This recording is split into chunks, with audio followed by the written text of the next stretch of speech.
Hello everyone. Back again with film recaps. In this video, I'm going to recap one of the horror mystery films from 2016, titled The Autopsy of Jane Doe. Before we get to the storyline, I'd like to wish everyone a happy and great day. Without further ado, let's get straight to the storyline. The movie opens in a regular suburban house in Grantham, Virginia, where the police have arrived to investigate a horrific crime scene. We notice multiple dead bodies around the house, with blood splattered across the walls.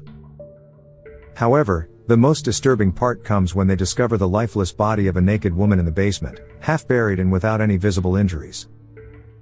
Since they couldn't identify her, and she has no connection to anyone in the house, the sheriff decides to call her Jane Doe for now. To add, nothing has been stolen in the house, there's no sign of a break-in either, and it appears the family was actually trying to escape the house before their deaths. The scene then cuts to a morgue, where we meet a coroner named Tommy, and his son, Austin, performing an autopsy on a severely burnt body while recording everything. Tommy then teaches his son how to identify the cause of death, and states that every dead body has a secret, and some just hide it better than others. Afterward, Austin finishes up the work, and is about to leave when he's startled by someone, who turns out to be his girlfriend, Emma. She's come to pick him up for their movie date, but her curiosity is piqued by the place, and she wants to explore. The morgue has a vintage and haunting atmosphere, so Austin explains that it has been in his family for 3 generations. Emma reaches the room with corpses, and wants to see one, but Austin refuses because his father is extremely strict. Just then, Tommy appears, and grants permission only if Emma is truly serious. Austin thus pulls out a dead body, and we notice a small bell tied around one of its ankles. Tommy explains that in the past, it was difficult to tell whether a body was truly dead, or simply in a coma, so they had to use this method. Even though there are advanced techniques now, Tommy is a bit of a traditionalist, and likes to follow the custom. Afterward, the couple decides to leave for their date, but as they reach the elevator, they notice the sheriff arriving with a dead body. Austin wants to help his dad in case he needs him, but Tommy tells him to go ahead and have fun. Regardless, Austin can't shake the uneasy feeling, because he knows the sheriff wouldn't be here this late if it wasn't important. He apologizes to his girlfriend, and asks her to come back at 11 p.m., so they can watch the midnight show. Emma is obviously enraged, but she eventually understands his situation and leaves. Meanwhile, we see that the sheriff has brought Jane Doe's body, which has no identification or fingerprints. At this moment, Tommy's pet cat begins hissing out of nowhere, but the old man sends him away. The sheriff shares his theory of what happened in that house, though it's just based on a hunch. He found 4 people dead in there, and has no idea how to connect them. He thus asks Tommy to find out what happened to this woman by morning, since he has to answer the press tomorrow. After the sheriff leaves, the father and son begin the autopsy process. The old man starts recording the entire procedure, and mentions that they'll perform it in 4 stages: an external evaluation, a heart and lung evaluation, an evaluation of the digestive system, and finally, an evaluation of the brain. During this, they hear on the radio that the weather will be beautiful and clear for the next few days. Next, Austin states that the subject appears to be in her mid to late 20s, and her skin looks completely intact, without any signs of bruises or markings. They open her completely gray eyes, and Tommy points out that this doesn't happen, unless the body has been dead for days, which is impossible since she looks fresh. Also, her wrists and ankles are completely fractured, yet there are no outward signs of it. They further find traces of an organic material called peat in her nails and hair, which is only found in the north. When they open her mouth, they are horrified to see her tongue brutally severed. Tommy soon notices that she's also missing a tooth, and moments later, he pulls out a strange thread from deep inside her mouth. When he examines Jane's private area, he's stunned to discover multiple deliberate cuts there. Next, they proceed with the internal examination, during which the lights suddenly begin to flicker. The radio then emits a strange sound, mixed with the scream of a woman, before an old song called "Open Up Your Heart and Let Sunshine In" begins to play. Tommy then proceeds to cut her body, and an enormous amount of blood gushes out, which is unusual. They also notice that her waist is unnaturally small, and Tommy states that this happens when someone wears a corset for a long period of time. Austin finds it bizarre, and points out that such dresses went out of fashion a couple of 100 years ago. Tommy then cracks her ribcage open, and is shocked to see that her lungs are completely blackened. He claims that even if someone smoked 10 packs of cigarettes a day for 30 years, their lungs wouldn't be this damaged. This kind of destruction only happens from third-degree burns, but that doesn't seem to be the case, as her body is completely intact. Up next, Tommy examines her heart and other organs, which appear cut and severely damaged. With this much internal damage, her exterior should be completely mangled and disfigured beyond recognition. The two men are left utterly confused, while a huge thunderstorm erupts outside, and the lights flicker again. At this moment, a sudden noise from outside catches their attention, so Austin steps out to investigate. He sees nothing unusual at first, until he notices a strange woman's figure, which soon disappears. The scared guy decides to find her. While inside, Tommy accidentally cuts his hand on Jane's bones during the dissection.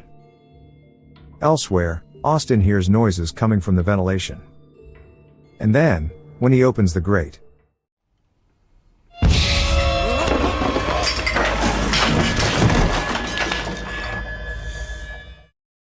at this moment, his dad also arrives, and when Austin checks the vent again, he's horrified to see his cat writhing in pain.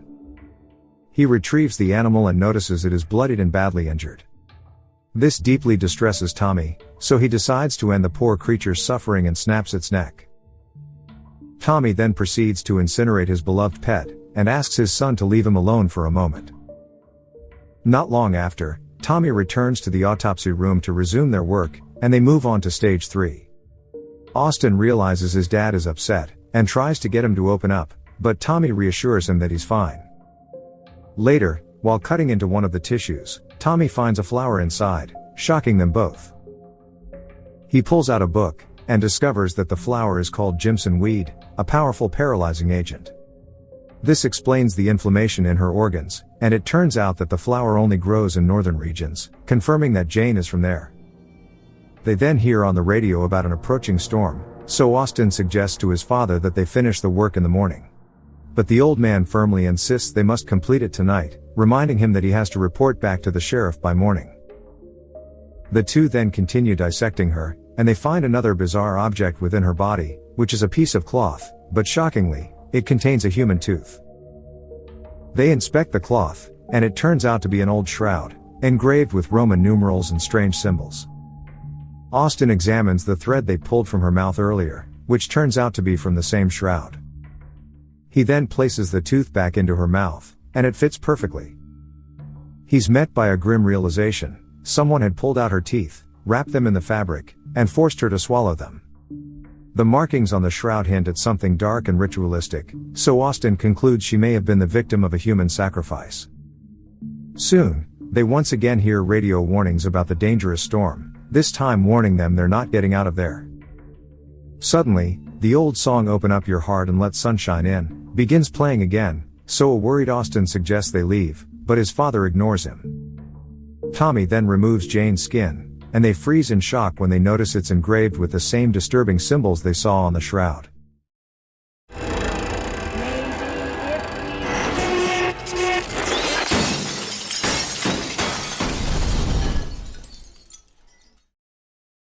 Austin quickly turns on the flashlight, and both of them are horrified when they notice the drawers where all the dead bodies were kept are now empty. It's at this point that Tommy finally decides to listen to his son, and they decide to get the hell out of here. But unfortunately, they discover that the exit door is blocked by a massive fallen tree, leaving them trapped. Austin tries to call for help, but realizes his signal is completely gone. They rush to the office, which has a landline, and quickly lock themselves in here. Tommy dials the police station to speak with the sheriff, but the latter can't understand a word he's saying, and the call abruptly cuts off. The situation becomes worse when they hear a bell ringing in the distance, signaling something horrifying is happening. And then, when Austin peeks through the gap in the door,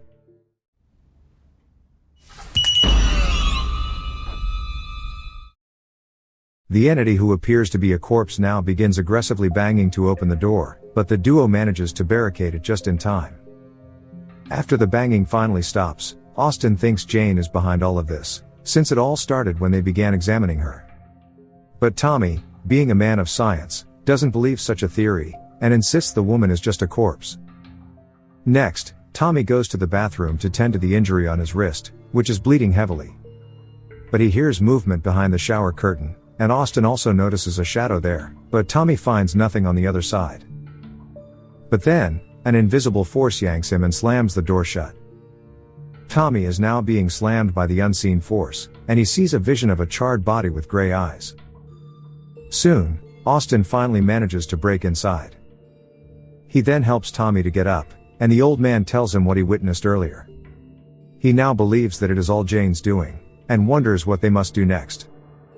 The two soon return to the autopsy room, and are horrified when they notice that the organs they removed from Jane have already decomposed, as if her body had been preserving them.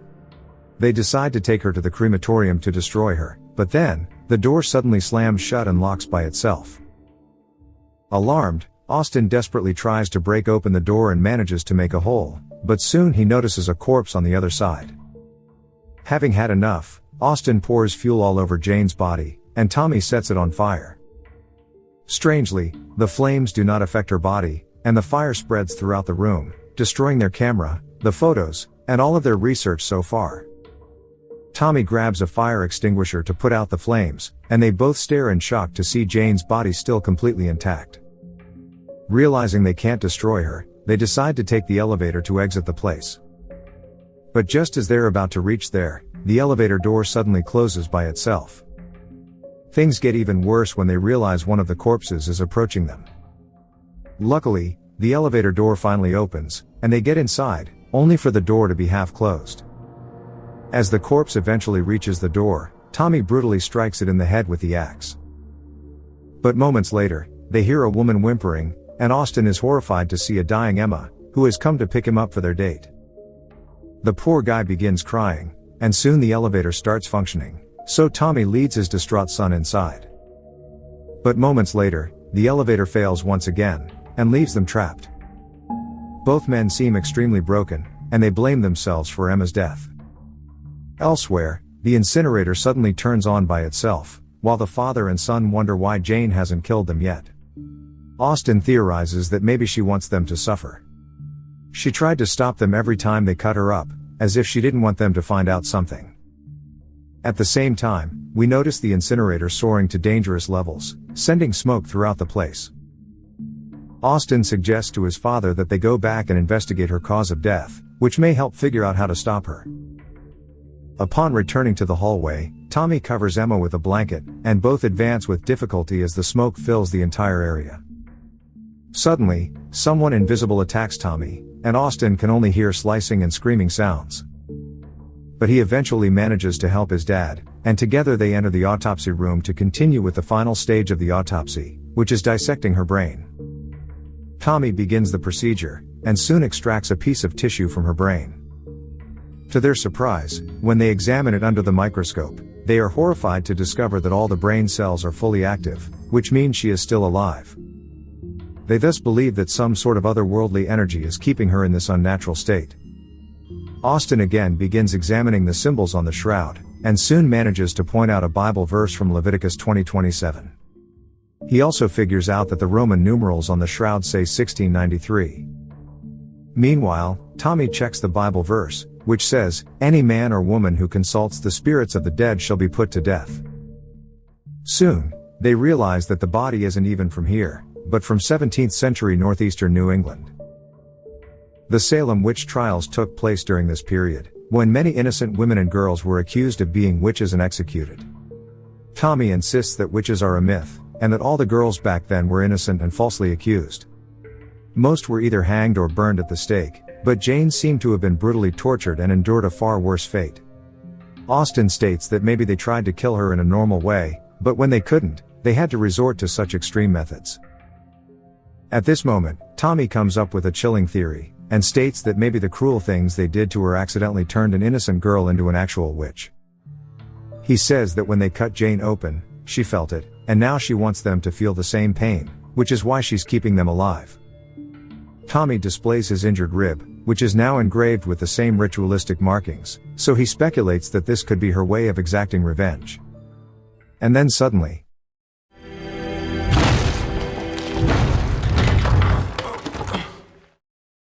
Here, Tommy has accepted that they can't defeat Jane, so he tells her he won't fight, but begs her not to hurt his son.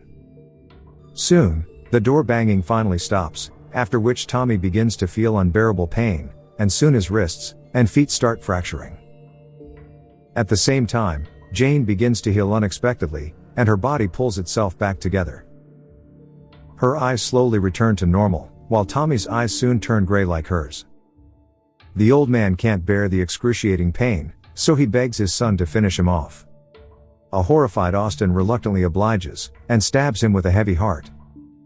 His father instantly passes away, while the poor guy is left crying and broken. Moments later, the lights suddenly come back on, and everything seems to return to normal. The radio turns on, right when Austin hears the sheriff's voice outside, and rushes to the door. The sheriff reveals that they're cutting down the tree blocking the entrance, and asks him to open the door from inside. Austin says he can't, and to his horror, the sheriff suddenly begins singing, "Open up your heart and let the sunshine in." This crushes the hope of the poor guy, and he realizes it's not the sheriff, but rather a hallucination brought on by Jane. And then all of a sudden,